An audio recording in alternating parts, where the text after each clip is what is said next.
करमवीर नाम का लड़का है मेहंदीपुर से, आपको नीचे बुला रहे हैं एक बार। चलो, सुप्रीम कोर्ट का टॉपिक कंप्लीशन पे आ गया था शायद, है ना? कल क्या पढ़ा था? महाभियोग। कल पढ़ रहे थे सारी अदालतों के बारे में, अधीनस्थ अदालतें। सबसे ऊपर कौन सा कोर्ट है अपना? इसके नीचे हाई कोर्ट और इसके भी नीचे अधीनस्थ अदालतें। हमने डिफरेंट टाइप ऑफ कोर्ट्स देखे थे जिनमें आपने जाना था। एक कोर्ट होते हैं जिसको हम कहते हैं, कौन सी अदालतें हैं? लोक अदालत में मामला तब जाता है जब दोनों पक्ष राजी हो कि हमें हाई कोर्ट के चक्कर नहीं काटने, हमारा मामला लोक अदालत में ही निपटा दो। इसके फैसले के खिलाफ कहीं कोई सुनवाई नहीं कर सकते। एक अदालत थी आपकी, हाँ, एक तरह की अदालतें थी न्यायाधिकरण, जिसे आप इंग्लिश में कहते हैं ट्रिब्यूनल्स। ट्रिब्यूनल्स क्या होते हैं? किसी खास काम के लिए, जैसे मैंने एग्जांपल दिया था एनजीटी, नेशनल ग्रीन ट्रिब्यूनल, राष्ट्रीय हरित प्राधिकरण, जिसका टारगेट है, कल भी अखबार में इसके बारे में आया हुआ था, जिसका टारगेट है जो भी राज्य गड़बड़ करता है और अगर मान लीजिए पर्यावरण का नुकसान करता है तो ये उसके ऊपर एक वॉच रखता है, एक नज़र रखता है। फिर हमने पढ़ा था कुछ क्राइम बहुत बड़े लेवल पर कर देते हैं लोग और उनका डर नहीं रहता उन लोगों में, तो ऐसे लोगों का डर बनाने के लिए एक कोर्ट बनाए गए थे, फास्ट ट्रैक अदालतें या फास्ट ट्रैक कोर्ट। ये सन 2000 के बाद कॉन्सेप्ट आया था, बताया था। चलो बताओ कहाँ पहुँच गए थे? लगभग बस कंप्लीशन पे आ गया हमारा टॉपिक। 146 देखो ज़रा, 146, हाँ ये तो सारा पढ़ ही लिया था। परामर्श भी पढ़ लिया था ना, अभिलेख पे पहुँच गए थे, ठीक है। बताओ किससे हमने परामर्श वाला टॉपिक सीखा? किस देश से? कनाडा से। कनाडा की कैपिटल क्या है? ओटावा। सेंट लॉरेंस नदी। न्यायपालिका के 3 आंसर निकल सकते हैं। अगर वो कहें न्यायपालिका का कॉन्सेप्ट तो अमेरिका, वो कहें एडहॉक जजेस का कॉन्सेप्ट फ्रांस, और वो कहें कौन सा टॉपिक कनाडा से उठाया तो परामर्श देने की बात। परामर्श का एक आर्टिकल भी था ना, 143। परामर्श में 2 तरह के मामले थे। अगर कोई मामला देश की संधि से, देश की सुरक्षा से जुड़ा है तो क्या सीजेआई मामले पे मना कर देगा सलाह देने से? सलाह देनी पड़ेगी। किस कंडीशन में मना कर सकता है? अगर वो छोटा मोटा कोई टॉपिक है आपके और मेरे से जुड़ा, लेकिन अगर देश से जुड़ा है तो फिर उसको सलाह देनी पड़ेगी। चलो पेज 146 के लास्ट पॉइंट पे आ जाओ। कल हमने कनाडा टिक किया था। अभिलेख न्यायालय क्या होता है? अभिलेख का मतलब रिकॉर्ड। ये मैंने आपको बीच में बार बार बताया कि जितने जजेस होते हैं, जो लोग लॉ ढंग से पढ़ते हैं, और बड़े बड़े जजेस जितने ये वकील होते हैं, इन सब के आसपास आप हमेशा देखते हैं बड़ी बड़ी अलमारियां और इनमें ढेरों किताबें रखी होती हैं। ये इतनी किताबें क्या पढ़ते हैं ये लोग? जितनी आज तक जजमेंट दी है ना 2 कोर्ट्स ने, एक सुप्रीम कोर्ट और एक हाई कोर्ट, ये सब आज तक रिकॉर्ड मेंटेन रखा गया है। यानी 1950 से लेकर 2021 तक जितने केस सुप्रीम कोर्ट में आए या जितने विभिन्न हाई कोर्ट्स में आए, इन सब कोर्ट्स का रिकॉर्ड मेंटेन है। और इसको पढ़कर ही जो निचली अदालतें हैं ये वैसे से केसेस में देखती हैं कि हमें क्या डिसीजन लेना चाहिए। क्योंकि अगर सुप्रीम कोर्ट, हाई कोर्ट के जस्टिस या जजेस ये डिसीजन ले रहे हैं तो मजिस्ट्रेट को एक रास्ता मिल गया कि इस तरह के डिसीजंस लेना मेरे लिए ठीक रहेगा, क्योंकि इसी तरह के मामलों में बड़े जजेस ने ऐसा जजमेंट किया था, तो इसके लिए रिकॉर्ड रखा जाता है। देखो जरा पहला पॉइंट, आर्टिकल 129 सुप्रीम कोर्ट को अभिलेख न्यायालय घोषित करता है। ये अंडरलाइन कर लो, रिकॉर्ड रखता है ये, कोर्ट ऑफ रिकॉर्ड, इंग्लिश में कोर्ट ऑफ रिकॉर्ड। इसमें क पढ़ेंगे, सुप्रीम कोर्ट के निर्णय या कार्यवाही अभिलेख होती हैं। ये अंडरलाइन कर लो, निर्णय और कार्यवाही रिकॉर्ड होती हैं। ये अभिलेख सब जगह साक्षी के रूप में रखे जाते हैं। फिर छोटे वाले जजेस कह सकते हैं कि फलां सन में सुप्रीम कोर्ट में इस जज ने ये जजमेंट दिया और उसी के बिहाफ पे मैं ये जजमेंट दे रहा हूं, तो एक तरह का साक्ष्य मान लीजिए, साक्षी के रूप में, ताकि भविष्य में अधीनस्थ न्यायालयों के समक्ष साक्ष्य या पूर्व निर्णय के रूप में प्रस्तुत किया जा सके। किसी भी न्यायालय में, अंडरलाइन करना, इनकी प्रामाणिकता के संबंध में कोई प्रश्न नहीं लगाया जा सकता। क्या कोई छोटा कोर्ट सुप्रीम कोर्ट या हाई कोर्ट के फैसले को चैलेंज कर सकता है? बड़े कोर्ट छोटे कोर्ट के फैसले को चैलेंज कर सकते हैं, पर हाई कोर्ट सुप्रीम कोर्ट के किसी भी मामले पे ये छोटे कोर्ट बोल नहीं सकते। इनको ये मानना ये ठीक है, बस ये भगवान की जबान है, इसको मान के चलना है। नेक्स्ट देखना, ये टिक कर लेना, प्रामाणिकता के संबंध में कोई प्रश्न नहीं। नेक्स्ट पढ़ लो, उच्चतम न्यायालय को किसी व्यक्ति को उसके द्वारा, अंडरलाइन करना, न्यायालय की अवमानना पर, न्यायालय अवमानना के लिए दंड देने की शक्ति प्राप्त है। अवमानना तुमने कई बार मूवीज में देखा होगा, जैसे कई बार जज बैठे होते हैं, मूवीज तो खैर एक्स्ट्रा ऑर्डिनरी दिखाते हैं, ऐसा होता नहीं है, ऐसे इतना बोल नहीं सकते जज के सामने जितना तुम्हारी मूवीज में डायलॉग बाजी होती है ना, ऐसी हो नहीं सकती। वहाँ चुप खड़े रहते हैं, बोल ची भी नहीं कर सकते, आवाज नहीं निकलती, सारा उनका कन्वर्सेशन अंग्रेजी में होता है। और ये जो डायलॉग सनी देओल ने मार रखे हैं ना कि तारीख पे तारीख, ऐसे किसी की हिम्मत नहीं होती जज के सामने, कंटेम्प्ट ऑफ कोर्ट हो जाएगा और बिना वहाँ जेल की सजा हो जाएगी, तो इसलिए बोलना नहीं होता यहाँ। ये देखो इसमें आगे क्या कहते हैं, न्यायालय अवमानना के लिए दंड के रूप में 6 साल के लिए सामान्य जेल, अगर कोई उसके ऊपर बोल रहा है ना, मान लो जज कह रहा है भाई आप बैठिए, आप चुप होइए, और बोलता जा रहा है, तो फिर वो कहता है कंटेम्प्ट ऑफ कोर्ट, और कंटेम्प्ट ऑफ कोर्ट का मतलब अब जेल या बड़ा जुर्माना, वो उसके ऊपर है कितना रखेगा। ये टिक कर लो, 2000 रुपए तक का जुर्माना या दोनों का प्रावधान है। तो अगर इनकी बात नहीं मानी तो जेल का प्रावधान है कंटेम्प्ट ऑफ कोर्ट में। तभी तो हमारी मूवीज को ये इंटरनेशनल लेवल पे लोग हंसते हैं कि इस तरह की जो चीजें नहीं है वो दिखा रखी हैं, सारी मूवीज इसी पर बेस्ड है अपनी। 147 पेज पर आ जाओ, न्यायिक समीक्षा की शक्ति। अगर आपकी सरकार आपके साथ गलत करे, कोई गलत नियम कानून बना दे, तो कौन सी पालिका हमारी हेल्प करती है?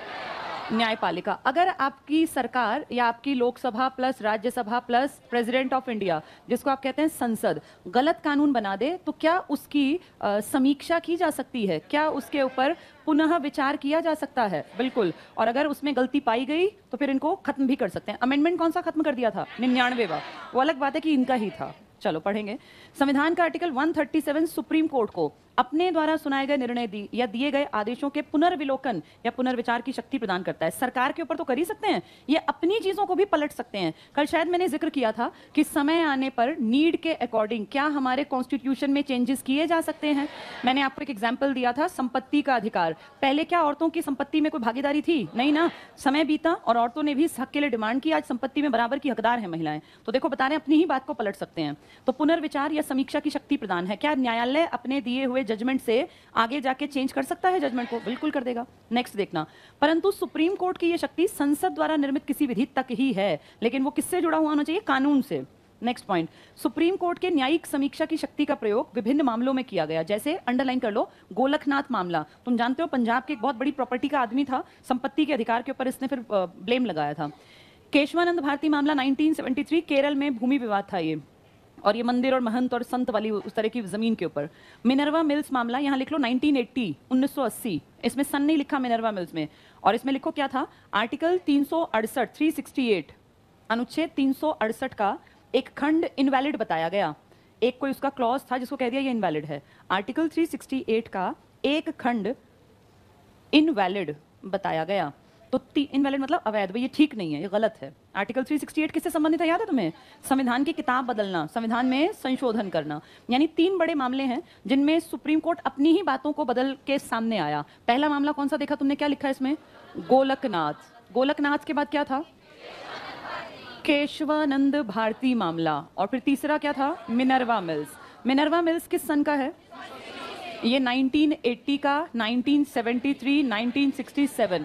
गोलकनाथ पंजाब से, पंजाब की सरकार के ऊपर था, ये सुप्रीम कोर्ट में गया। ये केरल वाला। मिनर्वा मिल्स में पूरे देश के संविधान की किताब के आर्टिकल 368 का एक पार्ट कहा गया था कि इनवैलिड है, अवैध है। यहाँ कही गई थी बात कि संपत्ति से जुड़ी, कि भाई कितना एक्वायर कर सकते हैं, क्या कुछ नहीं। आर्टिकल 25, 26, 27, 28 है ना, धार्मिक आजादी, उसकी बात की गई थी। और गोलकनाथ वाले में आर्टिकल 31 या 19F वाली बात थी, संपत्ति की बात। चलो आगे पढ़ेंगे। रिट अधिकारिता। कल हमने 5 तरह की रिट्स पे बातचीत की थी। पहला पॉइंट देखो, संविधान ने सुप्रीम कोर्ट को न्याय नागरिकों के मूल अधिकारों के रक्षक के रूप में स्थापित किया। तो हमारे मौलिक अधिकारों का रक्षक 2 हैं, एक सुप्रीम कोर्ट, एक हाई कोर्ट। अगर सुप्रीम कोर्ट जाओ तो आर्टिकल 32 है, और हाई कोर्ट जाओ 226 है। अंडरलाइन करना, सुप्रीम कोर्ट नागरिकों के मौलिक अधिकारों का रक्षक है।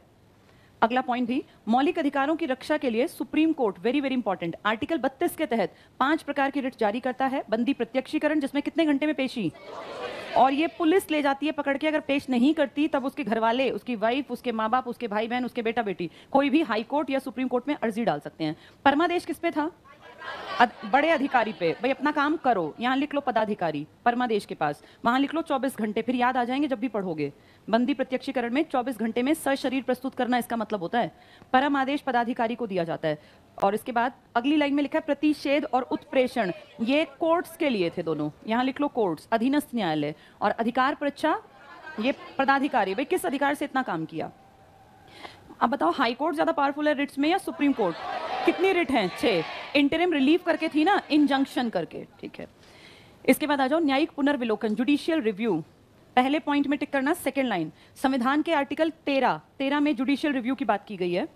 नेक्स्ट लाइन, न्यायिक पुनरावलोकन को मान्यता, यानी अगर आपने कोई कानून बना दिया तो उसको दोबारा से अवलोकन करना, कानून ठीक है या गलत है, इसे कहते हैं न्यायिक पुनर्विलोकन या पुनरावलोकन या जुडिशियल रिव्यू। चौथा पॉइंट टिक कर लो, भारत में न्यायिक पुनरावलोकन की शक्ति सुप्रीम कोर्ट और हाई कोर्ट दोनों को प्राप्त है। ये पूछ लेंगे कौन से कोर्ट की, तो दोनों की है। नेक्स्ट पॉइंट, भारत में संविधान की सर्वोच्चता का सिद्धांत, सबसे ऊपर क्या है भारत में? संविधान, सबसे ऊपर संविधान, और संविधान की व्याख्या कौन करता है? Supreme court. अगले पॉइंट को छोड़ सकते हो, उससे अगला टिक करना।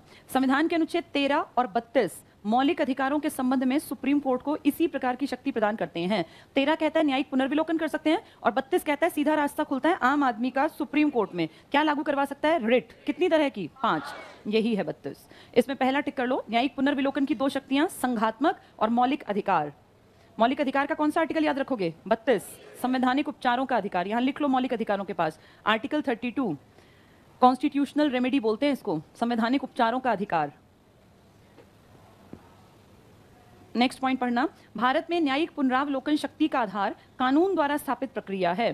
भारत में जापान के संविधान, इसको टिक कर लो, जापान के संविधान की शब्दावली में से विधि द्वारा स्थापित प्रक्रिया को अपनाया गया। तो कहेंगे विधि द्वारा स्थापित प्रक्रिया की शब्दावली किससे देखी हमने? जापान। तो हमने न्यायपालिका में 4 देश पढ़ लिए, अमेरिका, फ्रांस, कनाडा, जापान। अगर कहें पूरी न्यायिक व्यवस्था, अमेरिका। ये कहे एडहॉक के जजेस, कनाडा से तुमने क्या लिया? और अभी क्या पढ़ रहे हैं? जापान से क्या ली? शब्दावली। शब्दावली जो न्यायिक है।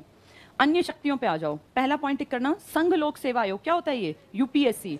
यूपीएससी के अध्यक्ष और सदस्यों के व्यवहार और आचरण की जांच कर राष्ट्रपति को उन्हें पद से हटाने की सलाह देता है सुप्रीम कोर्ट। नेक्स्ट, राष्ट्रपति उपराष्ट्रपति के निर्वाचन के संबंध में विवादों का निपटारा करने की शक्ति किसके पास है? Supreme court. अगर राष्ट्रपति के इलेक्शन में चीटिंग हो और उपराष्ट्रपति में, तो मामला हाई कोर्ट में नहीं जाता, कहां जाता है? सुप्रीम कोर्ट में। अगले पेज पर आ जाओ। सुप्रीम कोर्ट संविधान का व्याख्याकार है, यानी संविधान की किसी बात पे अगर डिस्प्यूट हो कि इसका मतलब क्या है, तो कौन उसको एक्सप्लेन करेगा? Supreme court. ये इंपॉर्टेंट है, ये एक्सप्लेन करने की पावर है। इसके बाद न्यायिक सक्रियता पे आ जाओ। क्या मतलब होता है न्यायिक सक्रियता का? जुडिशियल एक्टिविज्म जिसको बोलते हैं। न्यायिक सक्रियता, सक्रिय कौन होते हैं? जो एक्टिव होते हैं। इसको थोड़ा सा सुन लो। 3 पालिकाएं तुम्हें अच्छी तरह पता है। एक है हमारी विधान पालिका, और इसका छोटा सा रूप है हमारी कार्यपालिका। ये दोनों एक ही थाली के चट्टे बट्टे भी हो सकते हैं जब गड़बड़ करने पर आए, क्योंकि इसका मतलब है संसद और इसका मतलब है सरकार, और सरकार संसद में ही तो बैठती है, यानी बड़ा हिस्सा संसद है और उसका छोटा पार्ट सरकार है। ये मान लीजिए ये दोनों मिली भगत करके और गलत कुछ कर दें हमारे लिए, देश के लिए, देश के अधिकार के लिए, या कहीं पे एक्सप्लॉयटेशन की बात करें, तो हम सबकी केयर करती है हमारी न्यायपालिका। न्यायपालिका या तो कोई जज इस बात को नोटिस करे कि देश की सरकार गलत कर रही है, या कोई भी आप, मैं, हम पढ़ा लिखा कोई भी इंसान, इस तरह की चीजों में आपके संविधान ने कहा है कि न्यायिक पुनर्विलोकन जैसे सरकार करती है, ऐसे न्यायिक सक्रिय आपको और मुझे भी रहना है, आम आदमी को भी। ज्यादातर जजेस के दिमाग में ये चीजें आती हैं, और पीएन भगवती नाम के एक बहुत बड़े आपके यहाँ जज रहे हैं जिन्होंने इसको आगे बढ़ाया और कहा अगर सरकार कभी भी गलत करती है तो सरकार के खिलाफ, जनता के फेवर में पब्लिक इंटरेस्ट लिटिगेशन, जिसे आप कहते हैं जनहित याचिका, ये दायर की जा सकती हैं। जनहित याचिका दायर कोई भी कर सकता है, तुम भी, मैं भी, कोई भी एनजीओ, कोई भी पढ़ा लिखा आदमी, कोई भी जज भी कर सकता है ऐसा। अगर उसे ऐसा फील होता है कि जनता के हित को इग्नोर कर रही है सरकार, या कुछ इस तरह का प्रावधान कर रही है जिससे आपका मेरा अहित हो सकता है, तो वो जनता के हित में एक याचिका डाल देगा, और ये याचिका अगर सच में इस तरह की कोई बात है तो सुप्रीम कोर्ट में प्रायोरिटी बेसिस पर सुनी जाएगी। इसी को कहते हैं पब्लिक इंटरेस्ट लिटिगेशन या जनहित याचिका, पब्लिक इंटरेस्ट लिटिगेशन। ज्यादातर जजेस ही ऐसा कर पाते हैं क्योंकि वही समझ पाते हैं कि क्या गलत हो रहा है क्या ठीक। न्यायिक सक्रियता पे आ जाओ। पहला पॉइंट, भारत में न्यायिक सक्रियता का मुख्य साधन जनहित याचिका या सामाजिक व्यवहार याचिका है। अगला पॉइंट, न्यायिक सक्रियता से तात्पर्य है सुप्रीम कोर्ट और हाई कोर्ट कार्यपालिका के अधिकारियों को अपना कर्तव्य निभाने का एहसास कराएं। किसको सीधा करें ये लोग? कार्यपालिका। कार्यपालिका मतलब सरकार। कौन इन पे नजर रख रहा है? न्यायपालिका, सुप्रीम कोर्ट और हाई कोर्ट। ठीक है, इसके बाद 2 पॉइंट छोड़ सकते हो, अगला पॉइंट बड़े काम का है। भारत में न्यायिक सक्रियता के विकास में महत्वपूर्ण भूमिका न्यायमूर्ति पीएन भगवती की है। Very very very important, justice PN Bhagwati, यहाँ वेरी वेरी इंपॉर्टेंट लिख लो। पूछ लेंगे जुडिशियल एक्टिविज्म में भारत में सबसे बड़ा नाम किसका था, तो क्या टिक करोगे? पीएन भगवती। इनके नाम के आगे क्या लिखा है, क्या रहे हैं? जस्टिस। इससे अपने आप अंदाजा लगाओ कि ये सुप्रीम कोर्ट, हाई कोर्ट में एक्टिव आदमी थे, जस्टिस पीएन भगवती। इसके बाद 1 पॉइंट छोड़ के अगले पॉइंट में आ जाओ। पहला पॉइंट करना इसका जो डॉटेड है, सामान्य शब्दों में न्यायिक सक्रियता से मतलब या आशय न्यायपालिका द्वारा कार्यपालिका के कामों को ग्रहण करना या सार्वजनिक नीति निर्माण के संबंध में न्यायालय द्वारा दिशा निर्देश जारी करना। कौन हमारे हित की बात सोच रहा है यहाँ? न्यायपालिका। इसमें 2 तरह के आएंगे, या तो सुप्रीम कोर्ट या तो हाई कोर्ट। किस आदमी ने ये टॉपिक उठाया था, क्या नाम था इसका? Justice PN Bhagwati. इसका नाम क्या है? जुडिशियल एक्टिविज्म, इसी को कहते हैं।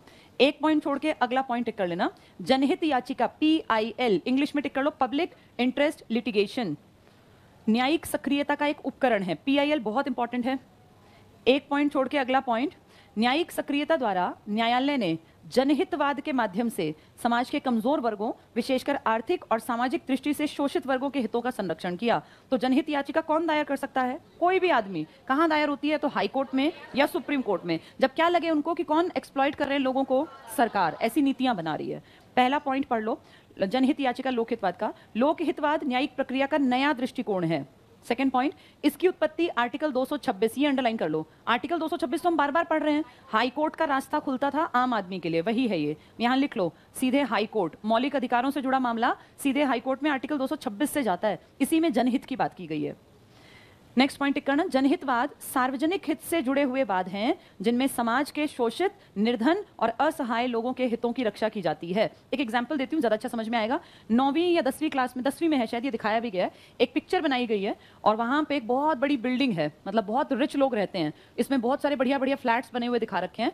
इसके ठीक सामने बहुत गंदी सी एक बस्ती है और उस बस्ती में बस ये मान लो किसी तरह झोपड़ी टाइप के घर बने हुए हैं। और यहाँ पे एक डंपिंग स्टेशन दिखा रखा है जहां दुनिया भर की गंदगी डाल रखी है। और उसमें लिखा हुआ है, ये क्लास 10 की किताब में, एनसीईआरटी में, कि यहाँ पे कोई बहुत अमीर आदमी है जिसने कि कोई ठेका वेका ले रखा है किसी कामकाज का। वो कोई फैक्ट्री चलाता है जिसमें कि बहुत सारा इस तरह का खराब प्रोडक्शन होता है जिससे कि केमिकल्स निकाले जाते हैं। तो वो केमिकल्स का जो रेजिड्यू, जो बची हुई गंदगी है ना, जो कि नुकसान करती है, उसको यहाँ फिकवा देता है इस एरिया में। अब ये इससे तो दूर है, यूं दिखा रखा है कि इससे तो दूर है, लेकिन इसके बहुत करीब है। तो कोई पढ़ा लिखा आदमी जो यहाँ रहता है, मान लीजिए वो रोज यहाँ से जाते हुए देखता है कि 4 किलोमीटर दूर ऐसा बड़ा डंपिंग स्टेशन बना दिया और इसकी फ्यूम्स, इसकी गंदगी से बेचारे ये मरते होंगे, जिनको पता भी नहीं चलेगा, क्योंकि इनको खांसी, उल्टी, जुकाम, बुखार नॉर्मल हमेशा रहने लगेंगे और धीरे धीरे इनको बड़ी बीमारियां बनेंगी। किसी आदमी के मन में दया आती है और उसको लगता है यार मौलिक अधिकार है जिंदा रहना हमारा। आर्टिकल 21 कहता है हम सबको जीवन का अधिकार है। जो ये डंपिंग स्टेशन यहाँ बना दिया, क्या जीवन के अधिकार को खतरा पैदा कर दिया?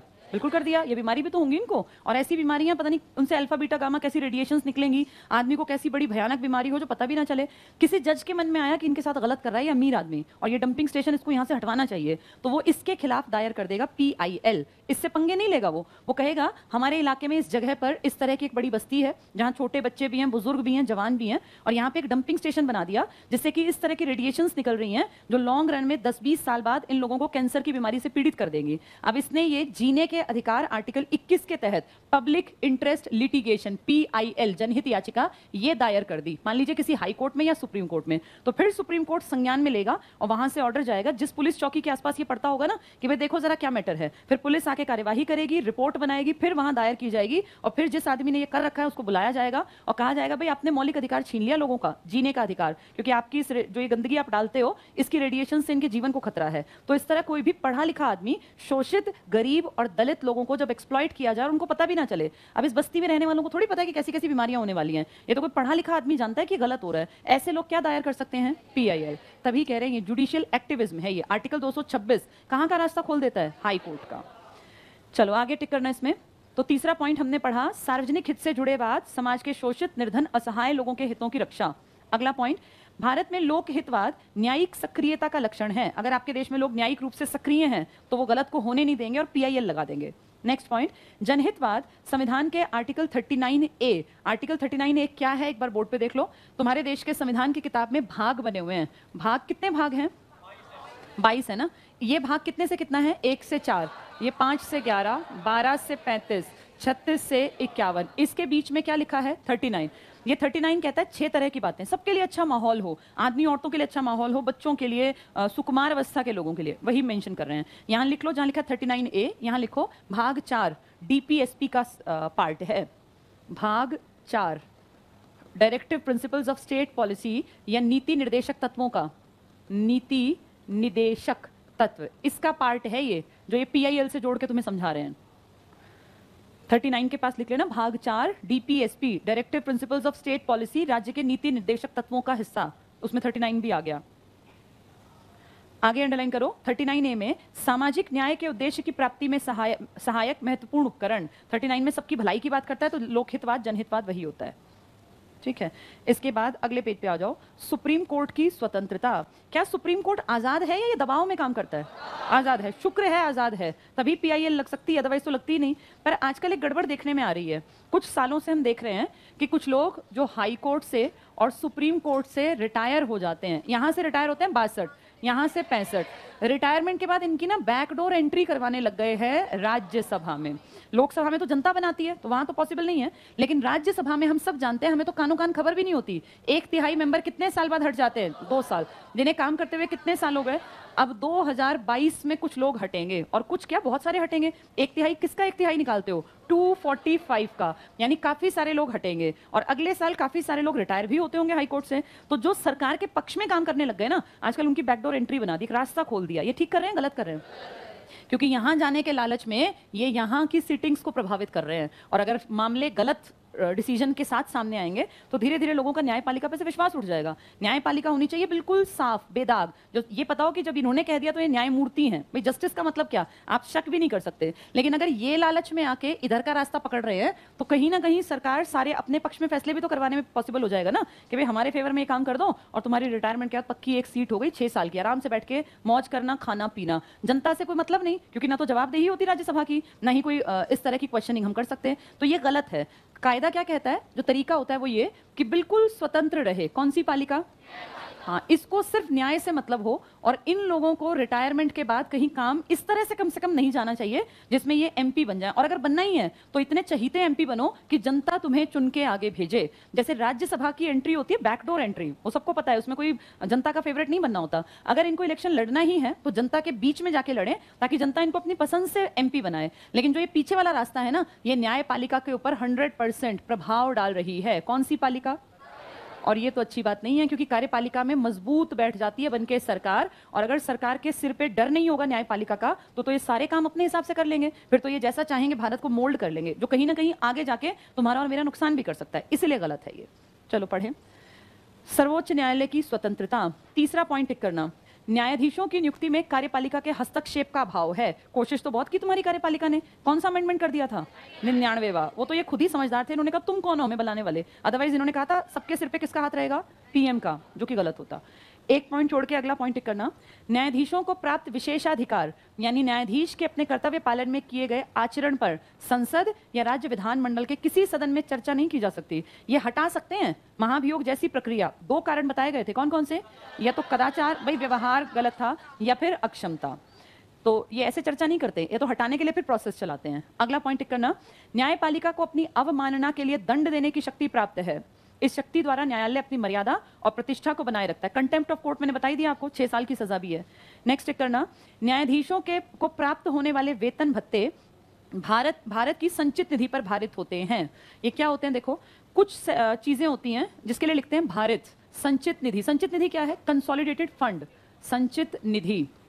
इस पे लिखा है संचित निधि पर भारित व्यय। इसका मतलब समझ लेना, जितनी सैलरीज है ना बड़े बड़े लोगों की, वो सब सरकार किस निधि से निकालती है? संचित निधि। संचित निधि को मान लो तुम्हारे घर में जितने तुम्हारे पिताजी 1 महीने में पैसे लाते हैं, उसका वो हिस्सा जिससे तुम्हारा घर चलता है। इससे किचन का भी सामान लाते हैं, तुम्हारे खर्चे भी, तुम्हारे कपड़े भी, तुम्हारे जूते भी, तुम्हारी किताबें भी, तुम्हारी फी भी, या जो भी घर के खर्चे हैं। इसी तरह देश के खर्चे एक निधि में से किए जाते हैं जिसे कहते हैं संचित निधि। सबकी सैलरी संचित में से आती है, लेकिन जिसकी सैलरी पे लिखा हो ना भारित व्यय, लिखते हैं संचित निधि पर भारित व्यय। इसका मतलब है इसके ऊपर संसद में मतदान नहीं करना। संसद कोई नहीं है ये डिसाइड करने वाली कि ये सैलरी कम है ज्यादा है। अपनी 1000 बार बढ़ाओ तो अपनी सैलरी कितनी बढ़ाओ कितनी घटाओ, लेकिन जो जजेस की सैलरी है ना, ये भारित व्यय है। तो इस पे लोकसभा राज्यसभा में बहसबाजी नहीं करनी। और ये बहुत बड़ी बात है, किसी भी कंडीशन में आपके देश के जजेस की सैलरी को घटाया नहीं जा सकता। जजेस की सैलरी जिस दिन घट गई ना, तो सोचना देश पे बहुत बड़ी आफत आ गई। सबकी सैलरी घट सकती है, लेकिन किनकी सैलरी नहीं घटेगी? हाँ, ये लिखित में है। अपनी सैलरी ये खुद देश के लिए समर्पित करें, 1 दिन की 1 महीने की, इनकी मर्जी, लेकिन इनकी सैलरी घटाते नहीं है। देखो अगला पॉइंट टिक करो, ये न्यायाधीशों को प्राप्त वेतन भत्ते भारत की संचित निधि पर भारित होते हैं। ये विधायिका के हस्तक्षेप से बाहर हैं, सरकार कोई नहीं है बोलने वाली। इस पर संसद में मतदान नहीं हो सकता। यहाँ इंपॉर्टेंट लिख लो, ये भारित व्यय है। एमपी कोई नहीं है ये बोलने वाले कि इनकी सैलरी बढ़ाओ घटाओ, उनको चुप रहना है, क्योंकि ये संचित निधि पर भारित है। ये देनी है, बोलना नहीं है इसमें। नेक्स्ट पॉइंट, संसद द्वारा न्यायपालिका के कार्य क्षेत्र में कटौती नहीं की जा सकती। क्या संसद या सरकार न्यायपालिका के क्षेत्र को सीमित कर सकती है? नहीं, उसके पास हिम्मत ही नहीं इतनी। एक पॉइंट छोड़ के अगला पॉइंट, ये अगला पढ़ लो। मुख्य न्यायाधीश को बिना कार्यपालिका के हस्तक्षेप के अपना स्टाफ नियुक्त करने की स्वतंत्रता है। नेक्स्ट पॉइंट, न्यायाधीशों के कार्यकाल की समाप्ति पर यानी सेवानिवृत्ति के बाद वकालत करने पर प्रतिबंध है। क्या नहीं कर सकते जजेस? वकालत। कौन से जजेस? क्या हाई कोर्ट वाले कर सकते हैं? हाई कोर्ट वाले जहां से रिटायर हुए हैं बस उसमें मत जाना। किस में जा सकते हो? अन्य में। 25 में से रिटायर तो एक में से ही होते होंगे ना, कितने बच गए? 24। यहां आप काम कर सकते हो, इसमें काम मत करना। या फिर किस में जा सकते हो? Supreme court. लेकिन सुप्रीम कोर्ट की टक्कर का कोई भी नहीं है, ना उससे कोई बड़ा, तो उनको कह दिया आप कुछ नहीं करोगे। ये टिक कर लो, प्रतिबंध है। प्रतिबंध है, आगे पढ़ लो बस, ताकि वो अपने कार्यकाल के दौरान पूरे मनोवेग से कार्य कर सके और निर्णय दे सके। नेक्स्ट पॉइंट, भारत में न्यायपालिका और संसद दोनों सर्वोच्च हैं। कौन सी बड़ी है, संसद या न्यायपालिका? है दोनों बराबर हैं। राष्ट्रपति को शपथ कौन दिलवाता है? सीजेआई। सीजेआई की नियुक्ति कौन करता है? राष्ट्रपति। दोनों पैरेलल। सलाह कौन किससे मांग सकता है? राष्ट्रपति। अगला मना भी तो कर सकता है, दोनों बराबर हैं, इसलिए लिखा है दोनों सर्वोच्च हैं। दोनों के बीच संतुलन बनाए रखने के लिए, न्यायपालिका को स्वतंत्र और निष्पक्ष बनाने के लिए आर्टिकल 121, 122 डबल इंपॉर्टेंट टिक कर लो। न्यायपालिका और विधायिका के बीच शक्ति पृथक्करण के साथ, यानी किसमें, किस आर्टिकल में न्यायपालिका को कार्यपालिका से अलग करके बताया गया? आर्टिकल 121 और 122 में। इनमें बताया गया कि इन पे सरकार का कंट्रोल नहीं है, बराबर है ये। नेक्स्ट पॉइंट, भारत में संविधान की सर्वोच्चता का सिद्धांत है। आपका पूरा देश किस किताब के अकॉर्डिंग चल रहा है? संविधान। कौन सी दो बराबर मानी जाती हैं पालिकाएं? न्यायपालिका और कार्य या विधान, कुछ भी कह लो, बराबर है। लेकिन सबसे ऊपर किसको माना गया? पालिका ऊपर नहीं है, सबसे ऊपर है संविधान। तो अगर पूछे सर्वोच्चता किसकी, तो कहोगे संविधान की। वो कहेंगे बराबरी किसकी, तो कहोगे न्यायपालिका और संसद। संसद का मतलब विधान पालिका। अगले पॉइंट की सेकंड लाइन पीछे टिक करना। यहाँ उच्चतम न्यायालय को संविधान का व्याख्याकार यानी सुप्रीम कोर्ट है, जो किसको एक्सप्लेन कर सकता है? संविधान। और मूल अधिकारों का संरक्षक है सुप्रीम कोर्ट। कौन सा आर्टिकल है ये? 32। लिख लो, यहाँ जहां लिखा है मूल अधिकारों का संरक्षक, यहां लिखो आर्टिकल 32।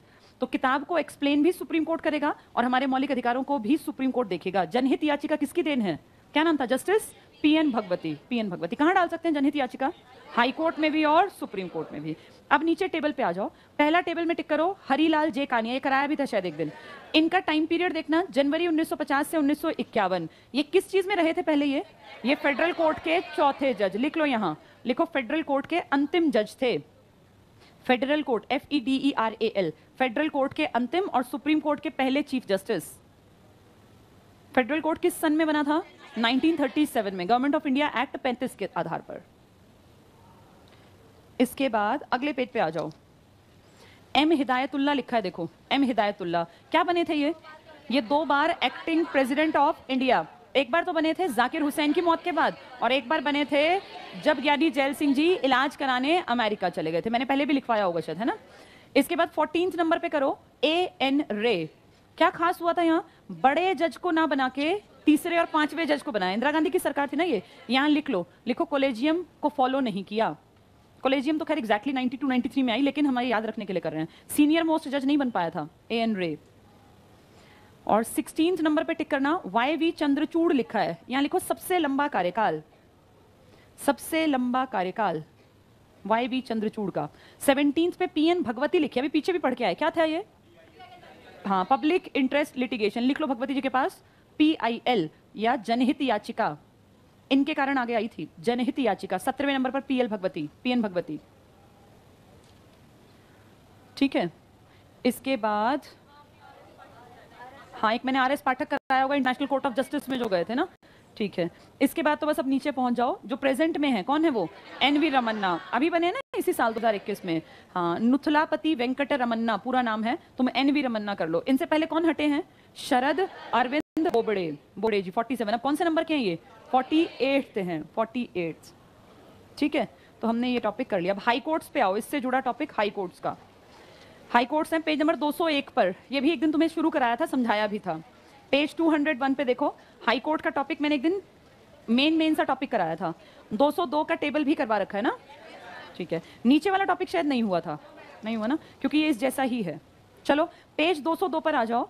हाई कोर्ट का संगठन, कितने हाई कोर्ट हैं भारत में और राज्य कितने हैं और कितने यूटी हैं?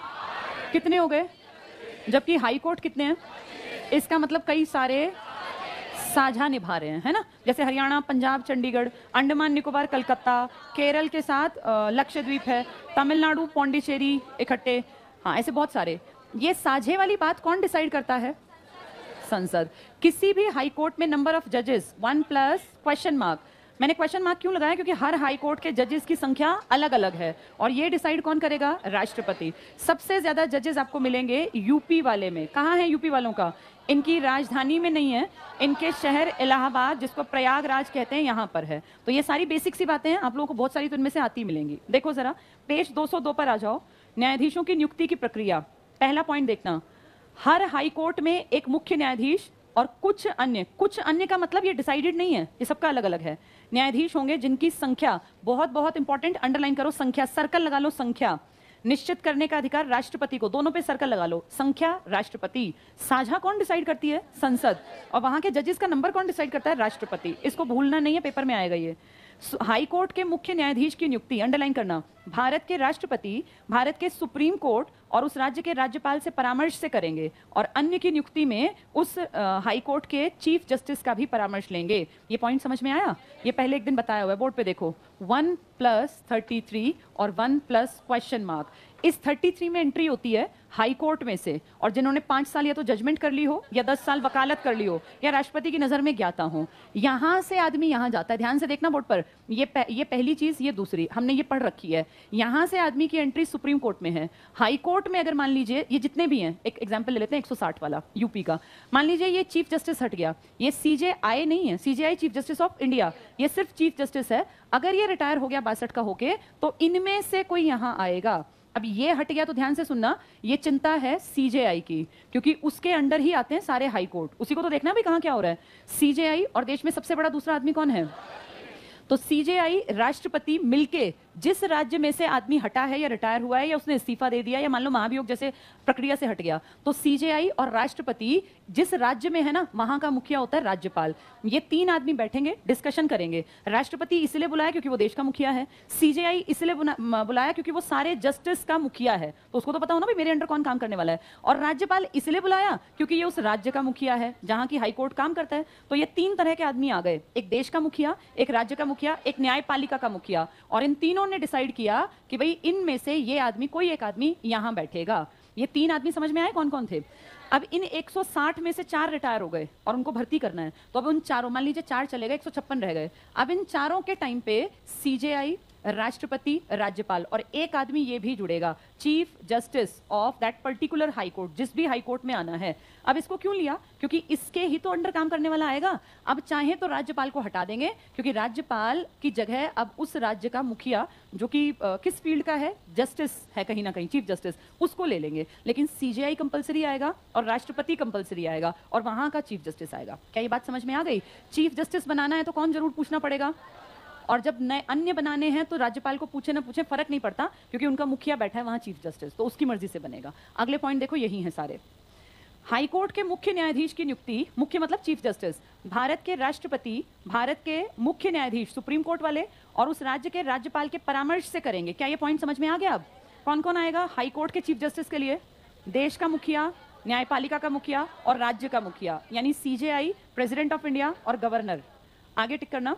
अन्य न्यायाधीशों की नियुक्ति, जो नीचे वाले हैं, इसमें संबंधित राज्य के मुख्य न्यायाधीश का परामर्श भी लेना होगा। अन्य में परामर्श की क्या जरूरत पड़ेगी? मुख्य की, उसी के अंडर काम करना है। प्रिंसिपल को तो पता होगा ना मेरे अंडर कितने टीचर्स काम कर रहे हैं, ऐसे थोड़ी प्रिंसिपल की नॉलेज में नहीं, नए नए टीचर आ गए, उसको पता होना चाहिए। ये प्रिंसिपल मान लो उनका। ये पॉइंट कॉम्प्लेक्स है, अगर समझ नहीं आया तो तुम फंस जाओगे। यहाँ नीचे 2 पॉइंट लिखो। पहला लिखो, साझे के हाईकोर्ट बनाना संसद की शक्ति है।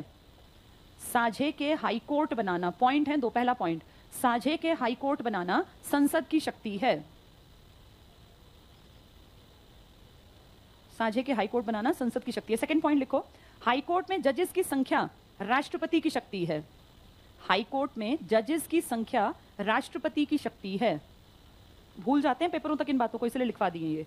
हाईकोर्ट में जजेस की संख्या राष्ट्रपति की शक्ति है। साझा किसकी ताकत है? संसद की, स लेकिन नंबर ऑफ जजेस किसके हाथ में है? राष्ट्रपति। अगर चीफ जस्टिस हट गया राज्य का, तो किस किस से बात करेंगे? CJI, राष्ट्रपति, राज्यपाल, और अन्य हट गए तो CJI, राष्ट्रपति और वहां का चीफ जस्टिस, क्योंकि वो हेड है। अगले पेज पर आ जाओ।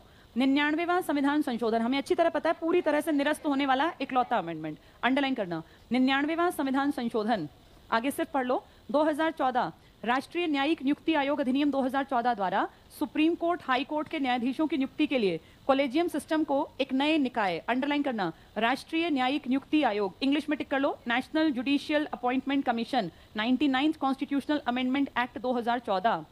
अगली लाइन में 2015 में सुप्रीम कोर्ट ने 99वें संविधान संशोधन और NJSAC, NJAC जिसको बोलते हैं, दोनों को असंवैधानिक घोषित कर दिया, जिसके परिणाम स्वरूप पुराना कॉलेजियम सिस्टम पुनः अस्तित्व में है अब, या अब नया है? अब क्या है? MOP। यहाँ ऊपर लिख लो, ये बात लिखो, वर्तमान में 2019 से MOP, मेमोरेंडम ऑफ प्रोसीजर, वर्तमान में MOP ये एक सिस्टम है, मेमोरेंडम ऑफ प्रोसीजर, ये चल रहा है अब।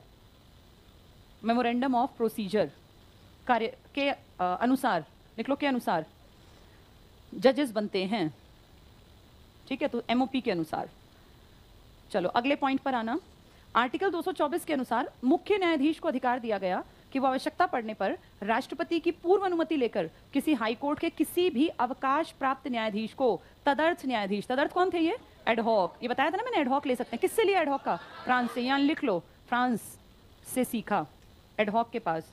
तो एडहॉक पे जिसको रखना हो, एडहॉक वाले कहाँ रखे जाते हैं? अब दोनों में हो गए इस साल। पहले क्या थे? सिर्फ एडहॉक वाले सिर्फ सुप्रीम कोर्ट और एडिशनल सिर्फ हाई कोर्ट में, लेकिन इस साल से एडहॉक वहां भी कर दिए। योग्यताओं पे आ जाओ, अगला पॉइंट। आर्टिकल 217 पहला पॉइंट करना, भारत का नागरिक। दूसरा, कम से कम 10 वर्ष तक भारत के किसी क्षेत्र में न्याय संबंधी पद पर काम कर चुका हो, या एक से अधिक हाई कोर्ट का लगातार 10 साल तक एडवोकेट रह चुका हो। नेक्स्ट पॉइंट, हाई कोर्ट के न्यायाधीशों को वेतन भत्ते राज्य की संचित निधि से, इंपॉर्टेंट है ये। अमेरिका कहां से आ गया राज्यसभा में? आधे लोग तो सुनते नहीं है।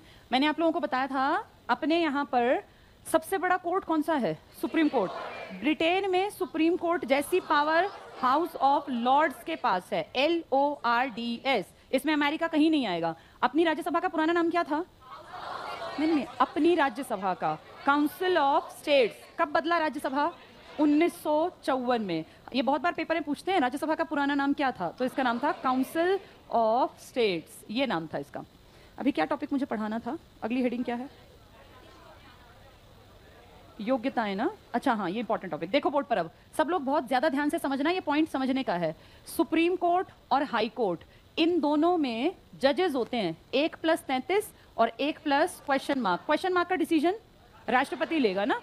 ये काम करते हैं देश के लिए, ये काम करते हैं राज्य के लिए।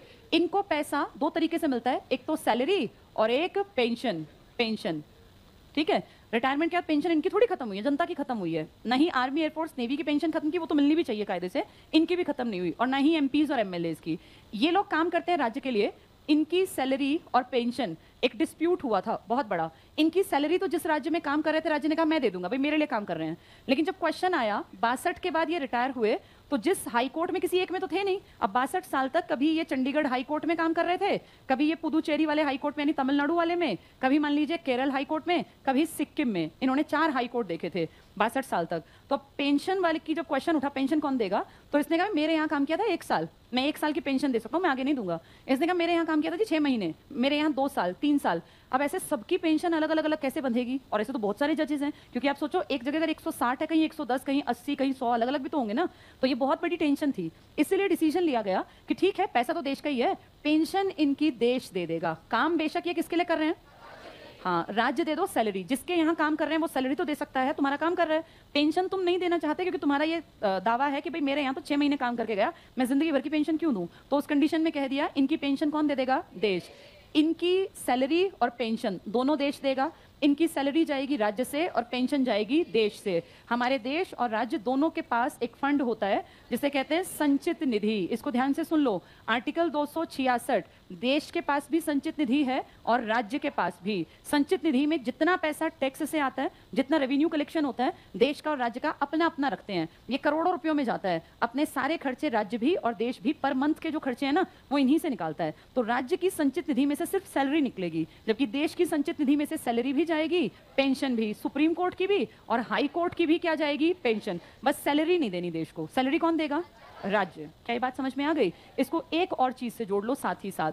जब ये 1+33 लोगों की नियुक्ति होती है ना, 1+33 और 1+ क्वेश्चन मार्क, इन सारों की 34 लोगों को जब नियुक्ति मिलती है तो ये शपथ लेते हैं और इनकी नियुक्ति होती है। 2 काम होते हैं वो एक्सपीरियंस के बाद। इन दोनों कामों में प्रेसिडेंट ऑफ इंडिया सामने खड़ा होता है, क्योंकि ये सिर्फ दिल्ली में ही तो शपथ लेते होंगे। भाई सुप्रीम कोर्ट की बिल्डिंग है ही दिल्ली में, वहीं राष्ट्रपति भवन के पास, तो इनकी शपथ का काम भी राष्ट्रपति निपटा देगा और नियुक्ति का काम भी। लेकिन हाई कोर्ट आपके देश में अलग अलग राज्यों में है। कितनी जगह है? 25। अब एक एक के पीछे राष्ट्रपति कहां कहां जाएगा शपथ दिलवाने? तो इनको कह दिया तुम नियुक्ति का लेटर ले जाओ देश से, यानी दिल्ली से, अपनी नियुक्ति पत्र ले जाओ दिल्ली से, क्योंकि वो राष्ट्रपति बनाएगा। राष्ट्रपति की मोहर, राष्ट्रपति की स्टैंप लगी होगी और उसको बोलते हैं वारंट। ये गिरफ्तारी वाला नहीं है, ये वारंट है भाई, एक राष्ट्रपति की साइन और उसकी मोहर, जिससे पता चले। कुछ ही पोस्ट हैं जिन पे राष्ट्रपति की सील और राष्ट्रपति की साइन चलते हैं, उनमें से मैं जजेस की बात कर रही हूँ। तो इनकी नियुक्ति तो कर देगा देश, यानी दिल्ली से हो गई, राष्ट्रपति ने कर दी। लेकिन ये शपथ अपने संबंधित राज्य में हाई कोर्ट के जो जज होंगे ना, ये राज्यपाल के सामने खड़े हो जाएंगे जाके,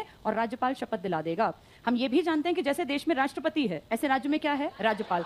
तो अपने अपने लेटर पकड़ो अपॉइंटमेंट के और जाके शपथ अपने संबंधित राज्यपाल के सामने ले लेना, जिनको हाई कोर्ट में भेज रहा है। पेंशन तुम्हारी देश देगा, क्योंकि तुम्हें लेटर दिया है देश ने, लेकिन तुम्हारी सैलरी वहीं से लेना जहां तुम काम करोगे। तुमने शपथ भी उन्हीं के सामने लिए जहां तुम जा रहे हो। क्या ये पॉइंट समझ में आ गया? ये 2 चीजें याद रखनी है। राष्ट्रपति शपथ दिलाता है सिर्फ सुप्रीम कोर्ट के जजेस को। हाई कोर्ट के जजेस की शपथ किसके सामने है? राज्यपाल। हाई कोर्ट वाले पेंशन लेते हैं देश से, लेकिन सैलरी लेंगे अपने राज्य से। राज्यपाल और सैलरी दोनों याद रखना। चलो अगला पॉइंट देखो। अब हम पहुंचे न्यायाधीशों की योग्यताओं पर ना। लास्ट पॉइंट टिक कर लो। उच्च न्यायालय के न्यायाधीश को, हाई कोर्ट के न्यायाधीश को वेतन भत्ते राज्य की संचित निधि से। और पेंशन कौन देगा? हाँ, यहां लिख लो, लिखो पेंशन। पेंशन केंद्र की संचित निधि से। ये पेपर में पता नहीं चलेगा तुम्हें। पेंशन केंद्र की संचित निधि से। इसी पेज पर ऊपर एक लाइन लिख लो, लिखो सुप्रीम कोर्ट के, पेज में ऊपर लिख लो वाइट जहां जगह है, लिखो सुप्रीम कोर्ट के जजेस की नियुक्ति, सुप्रीम कोर्ट के जजेस की नियुक्ति और शपथ, सुप्रीम कोर्ट के जजेस की नियुक्ति और शपथ दोनों राष्ट्रपति करता है। दोनों राष्ट्रपति करता है, नियुक्ति भी और शपथ भी। जबकि जबकि हाई कोर्ट के जजेस की नियुक्ति तो राष्ट्रपति करता है। हाई कोर्ट के जजेस की नियुक्ति तो राष्ट्रपति करता है, परंतु शपथ वो राज्यपाल के समक्ष लेते हैं। परंतु शपथ वो राज्यपाल के समक्ष लेते हैं। बहुत महीन और छोटी बातें होती हैं, जब पढ़ रहे होते हैं लगता है कोई मुश्किल नहीं है, लेकिन जब ये पेपर में आती है ना तो वहां फिर सर चकराता है। जिसने ये लिख लिया उसको याद रह जाएगा। बताओ पेंशन कौन देगा हाई कोर्ट की? और सैलरी? शपथ कौन दिलाएगा हाई कोर्ट वालों को? लेकिन नियुक्ति पत्र कौन देगा? राष्ट्रपति। चलो अगला पॉइंट देखो, न्यायाधीशों को हटाना। Same process. कौन सा प्रोसेस था? वही महाभियोग। चलो इसको बचे हुए को कल पढ़ा दूंगी, क्योंकि काफी सारा बचा हुआ है अभी।